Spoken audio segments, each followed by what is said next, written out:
నగరంలోని mini bypass సమీపంలో గనిసిగడ్డల వ్యాపారం చేసే వారికి ఇబ్బందులు. కందుకూరు నుండి వచ్చి నెల్లూరులో ఈ గన్సిగడ్డల వ్యాపారం చేస్తున్న సుబ్బారావు అనే వ్యక్తి ఒక ట్రాక్టర్ గనిసిగడ్డలు తీసుకొని వచ్చి 10 రోజులు రోడ్లపై పెట్టి వ్యాపారం చేస్తున్నారు. వారి ఊరి నందు గిట్టుబాటు ధరలేనిందువల్ల కందుకూరు నుండి వచ్చి ఇక్కడ వ్యాపారం చేస్తున్నారని, ప్రభుత్వం గిట్టుబాటు ధర లభిస్తే ఎక్కడే ఉండి వ్యాపారం చేయడానికి అనుకూలంగా ఉంటుందని ఆవేదన చెందుతున్నారు.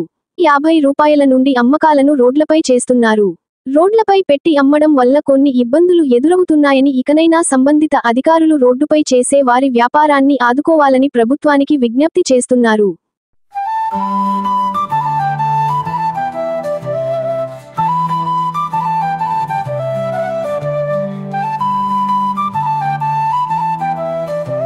పేరు సుబ్బారావు, మా ఊరు ఐప్రాజపాలెం.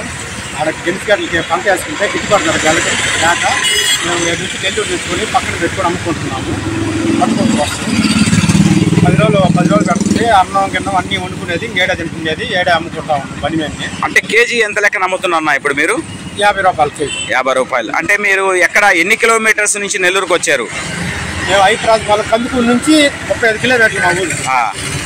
ఏడకి తప్పల ధర 150 కిలోమీటర్లు ఉన్నాయి. ఓకే, మీకు ఎట్లా అట్లా అక్కడ గిట్టుబాటు ధర లేక మీరు ఇక్కడికి రావడం జరిగిందా? గిట్టుబాటు ధర లేకనేనండి. ఇంకే అసలు ఇక్కడికి రావు. గిట్టుబాటు ధర లేక ఆ ఊర్లో డలాలు ఏమో తక్కువ కడుగుతున్నారు. అందుకని ఇక్కడికి వచ్చి కేవలం వాళ్ళు చాలా తక్కువ అడగటం వల్ల మీరు ఇక్కడికి వచ్చి రోడ్లపై అమ్ముకోవడం జరుగుతుంది.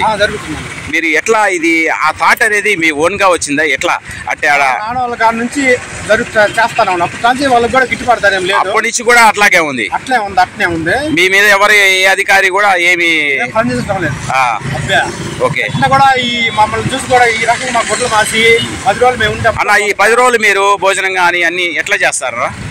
ఈ పని మీద వంట చేసుకునేది, నీళ్ళు తెచ్చుకునేది, పని మీద పక్కన పెట్టుకునేది, వండు గ్యాస్ తెచ్చుకుని చిన్న గ్యాస్, ఆ గ్యాస్ మీద వండుకునేది, తినేది.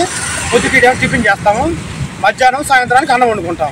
మాకేదో ఒకటి గిట్టుబాటు ధర ఏదైనా మార్కెట్ కానీ ఇంత కేజీ అని మాకు వేస్తే మేము దానికి ఆడికి అమ్ముకుంటాం. రోడ్ల మీద తిరుగుకుంటాం. రోడ్లకు 8 రోజులు 9 రోజులు. మీతో పాటు ఇంకెవరైనా? మీరు 10 రోజులు పడుతుంది. 10 రోజులు పట్టి సరుకు చెడిపోవడం జరగదా?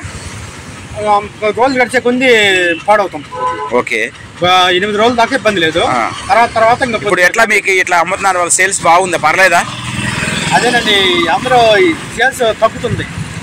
నేను చిన్నప్పుడు చేస్తాను. మీ పేరు? సుబ్బారావు. Like, share, subscribe. మరిన్ని వీడియోల కోసం గంట సింబల్ ని క్లిక్ చేయండి. Thanks for watching this video.